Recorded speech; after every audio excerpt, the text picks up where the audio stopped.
So let you know it wasn't crazy. I did it.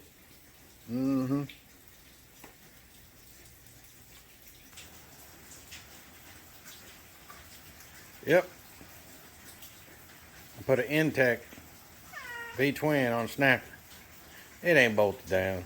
I still got to make a template between the frame over there, so that where it originally sat, and yank that puppy back off, mark it, and then make a template so it'll fit right. Because if y'all know these snappers, that plate's got to be right in the middle. You got less than 1/64 inch to play with, you're gonna tear up that rubber wheel. So we'll walk around here. I'm gonna be bringing the exhaust right at the back, 2 into 1, and then straight down, because I'm gonna make that bagger work. Little arms that go in the back, if I could put extensions, I'm doing it. That bagger will work. And the tube that was on the bagger was about 4 inches too long, and I had to fight it to get it in there. So I think I got room to play with. And the Vanguards I put on in the 90s, I guess they're smaller in width there, because I never had to move the seat bracket. But I had to move the seat and tank bracket. This thing is gnawing on my leg. Needs some lovings. But if you notice, I just got a little clamp on there. But I'm about to move it up about an inch. Looks like about barely over a bolt hole. So I might move it up even a little more, just give it just a hair more clearance, So give me a little bit, and I'm gonna be making the template, and then we get back on it. Oh, well, just want to show you all the way around then. I'm sorry. There's backside. She's a monster. Like, put a big block down a Pinto. Done it. But if you ever build a Pinto, you want it to really run, put your 351 Cleveland in it. But as you can tell, the room there, but it fit pretty good. I didn't think about filming, yanking the 12.5 off. I just went at it. I had a few minutes, so I'm like, I'm just gonna go ahead and snag it off and go ahead and size this up later. But I got overzealous. I had to see this monster on there. I had to really make sure this thing was gonna fit, because there's a big difference.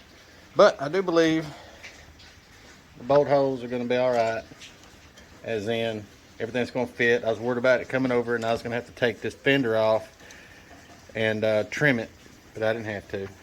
Looks like it's gonna go fine. I eyeballed it. It's within probably, an 1/8 of an inch in either direction. I bought it from the bottom. It looks good. And no, I'm not near starting it. I still ain't got the carburetors down on it. The carburetor on it. I'm still waiting on the kit. I'm fired up to hear this thing run. But give me a minute, I gotta make a template, and then we'll go from there.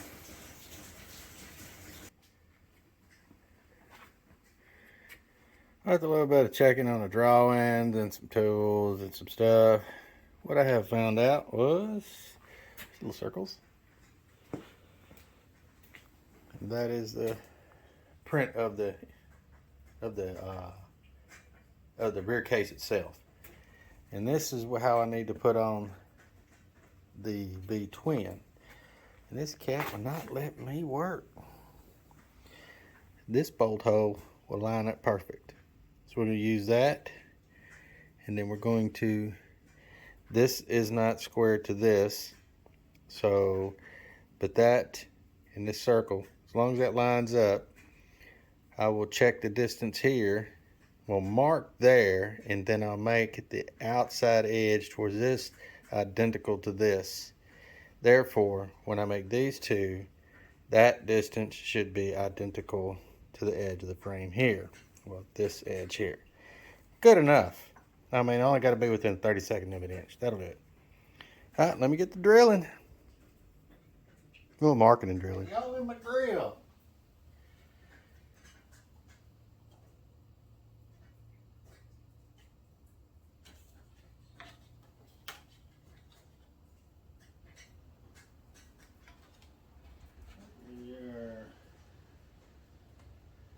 Roughly.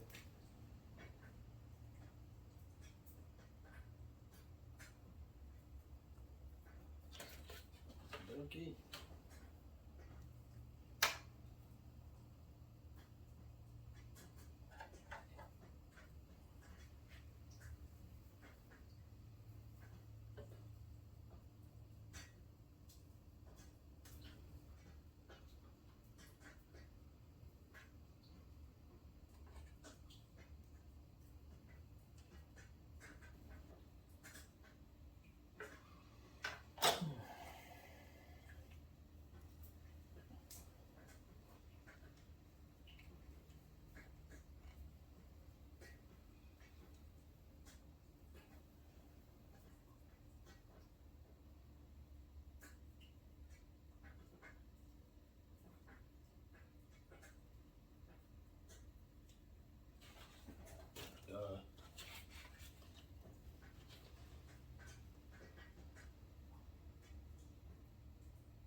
Girl, I'm gonna have to move this. Come on. Because you will not let me work.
I ground this piece down on it. I ground this piece and it ain't worth flip, I know that. But my other one snapped. I don't even know how in the world it did it. But anyway, they want a lot for these ends. So I just make it real quick and it makes these two. I will buy some one day because when you got a hardened bolt and you're trying to drill it whatnot on the side of the cylinder head on 390 or whatnot, you kind of need it perfect. So I will end up buying some hardened ones. Not today.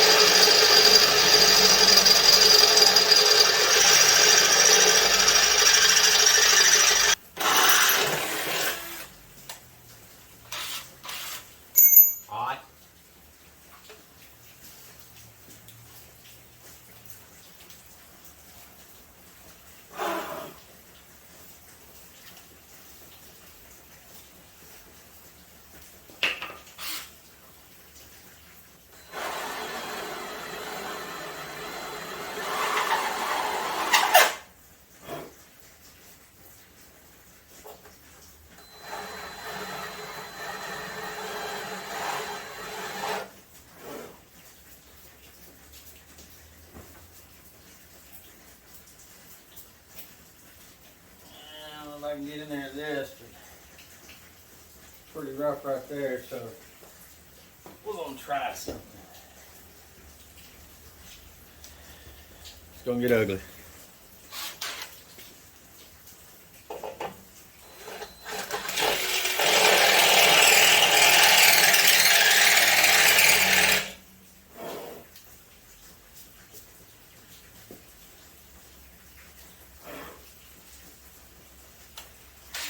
Yeah, it's got a, not a round shank. Can't think of the word.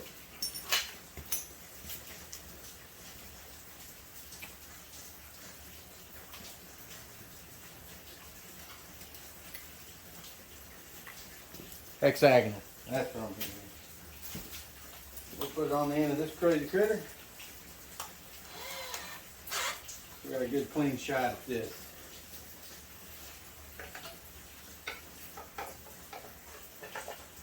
I don't think that's really stretched.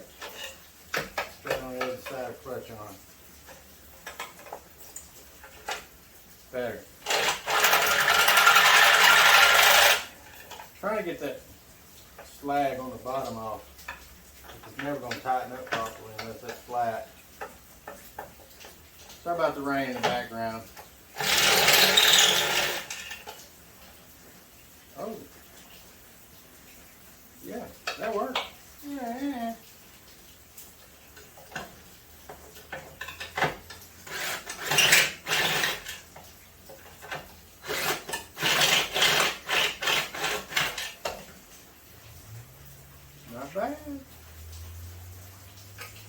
That'll show up clearance. Like, why are you doing this hole? Well, because it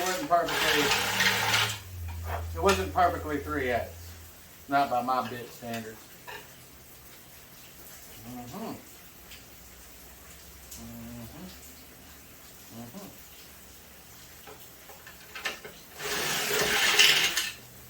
Mm-hmm. Ooh, burnt my face.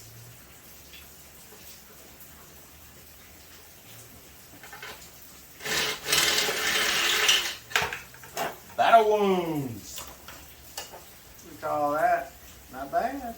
Little piece right there. Oh, actually broke off. All right.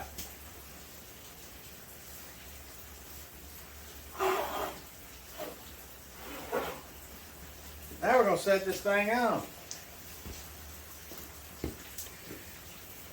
And y'all did not see me lift this engine. Okay? My wife kicked my tail.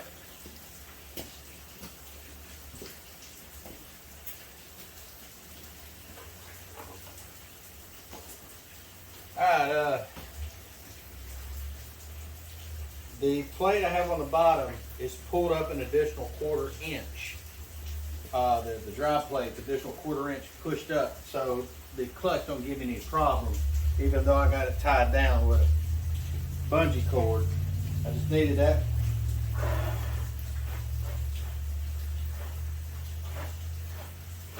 Gotta make it look new.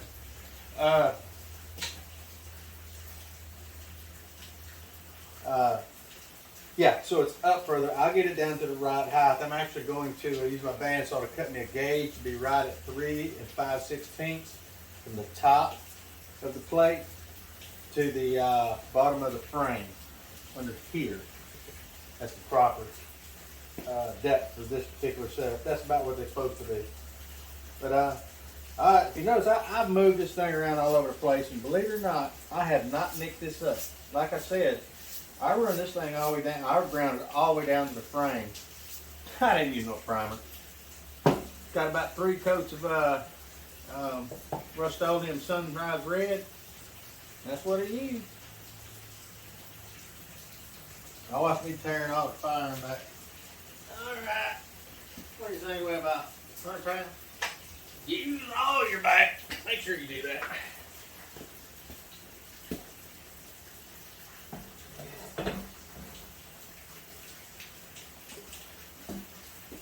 Yep, right on the wire. You know it. There we go. Alright.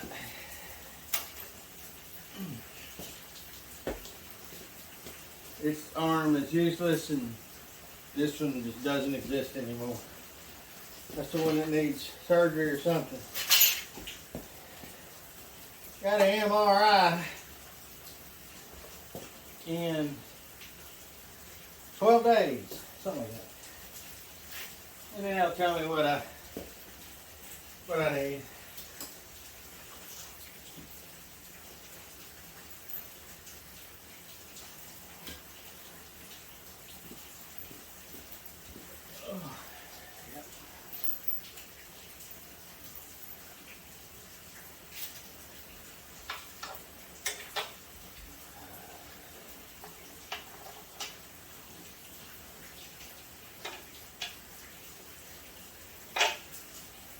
We'll work on that in a minute.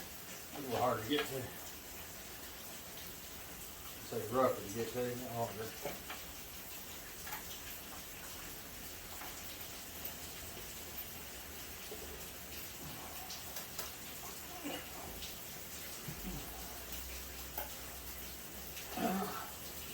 I'm on an incline, and I know that it's not helping me, but I need it so I can get stuff.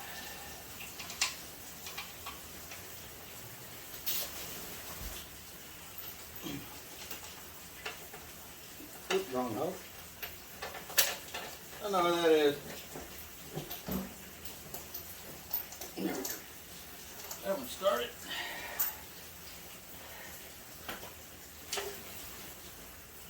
This is right on the other side of that forsaken if it's got the auxiliary brake on it, it uses that one there, and that's what it's got everything for. And I'm not able to find a right side auxiliary pedal.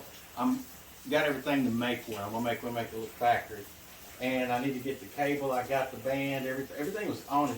Some parts were missing. So they told me it came with it. Somebody robbed it or broke it. I don't know. Maybe they were just standing on it, couldn't stop, put the boat up, something. I don't know. But anyway, we're gonna put it back online.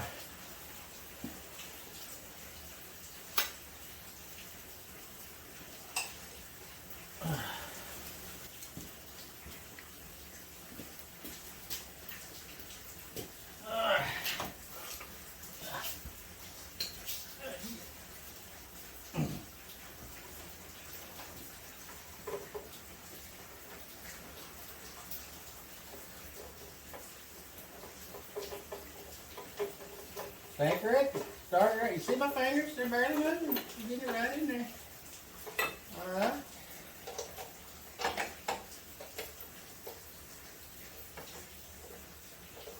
Oh, before I get these snugged up, let me get y'all in here. I'm gonna get a light and all, and I'm gonna show you how this thing works. It's pretty simple.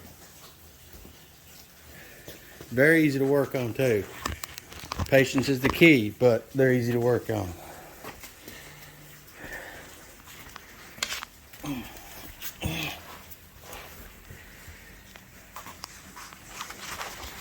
See, what I'm doing in here is that's the drive plate. This just bolts right to the engine with 2 set screws. And then this is what you call your chain case. And when you move see that big slot in there? This thing slides back and forth. And when you move the shifter back and forth between your gears, reverse being all the way on the other side, you know, pull the clutch, and this wheel just moves back and forth. And don't be hating on a piece that's missing. I'm waiting on one of these. And all it does is engage that wheel, and if it's on this side with the rotation of the engine, if it's on this side, it's all forward gears. When you get past the lumpity dump right here and you pop it past it, it goes on this side, engine turns the same direction. But this rubber wheel turns the opposite direction. And that chain, and as this rubber wheel goes to the chain case, there's an auxiliary brake I was telling you about. And then it goes down, it turns, there's an axle inside of that. Well, there's a hexagonal drive that runs all the way through there, and it turns the differential. Differential over here, I'm backwards. Turns the differential, and then it has another series of gear reduction, and these are empty. I don't have any fluid in these yet. And then it turns around and spins the inner axle. It's a differential in there, so it's got 2 axles, one that goes to this wheel and one that goes all the way through to that wheel. And that's how it works. It's really simple. That's all it does. It just moves this rubber wheel. That's why I call it InfiniDrive. You can actually pop it out of gear and move it back and forth. And you can manually do your gears. I mean, from 0 to whatever. But you want to put it in one of the slots, in one of the actual pre-selected gears. So, so it's like 6-speed or something like that. I forgot. But anyway, that's how these things work. That's all I was doing. I'm just tightening up them bolts. And what we're looking for is the hole is exactly like 7 64ths of an inch. So that 7-inch platter has to fit through the hole. So that's what I was using, the hole diameter to size everything up and use that as the pivot point to where I wanted to put my bolts. But as long as it's exactly centered, you won't get it out, because if you get it more that way, more this way, you're gonna eat this rubber wheel up. If you more this way, you're gonna get your gears. You can adjust it out. You can adjust the gear. There's one over there, and there's one over there, and there's one way over there. But anyway, you can adjust that out. But the back and forth has to be dead nuts on. All right, enough on snapper transmission. So I'll be back with you.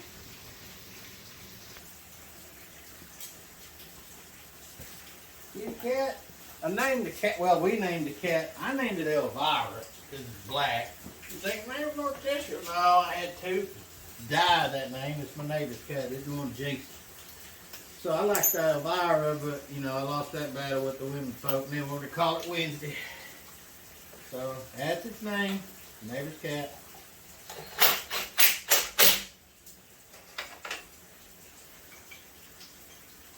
Come on, man.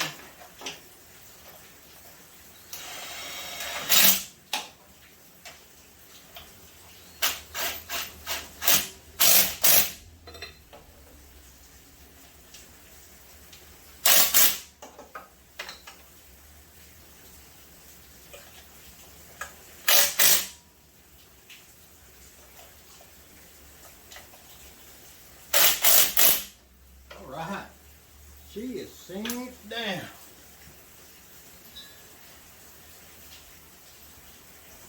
This thing came factory with 11 horse. I would never have it with 11 horse. It had 12 and a half on it.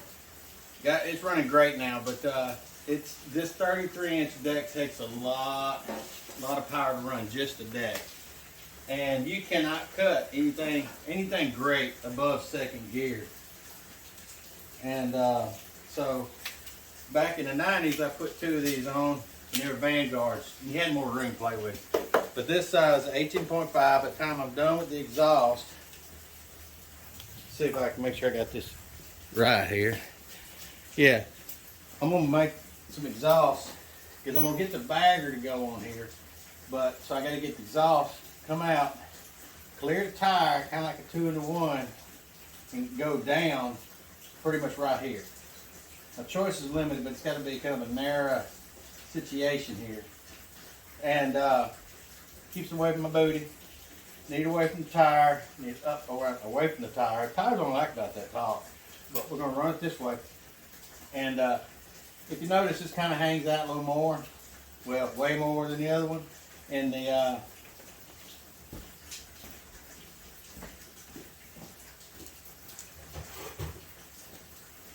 there's a lot of iconic things about a snapper, but one is this here, where you can throw it up on its back side and, you know, sharpen the blade or whatnot. See, it goes on there. But my bagger not going to work. So I'm going to put an extender on it, come on out. I'm going to make something fancy because this kind of holds it there. And if you know a lot on how these work right here, you can bend them right here so they got that special piece right there. So I want to make sure all that's integrated in there. Same on the other side. So like I said, the bagger's right here, so it's got to kind of come down about right here. Away from the tire, away from the bagger, so I don't set my leaves on fire. Yep, that's what needs to be done there. In due time.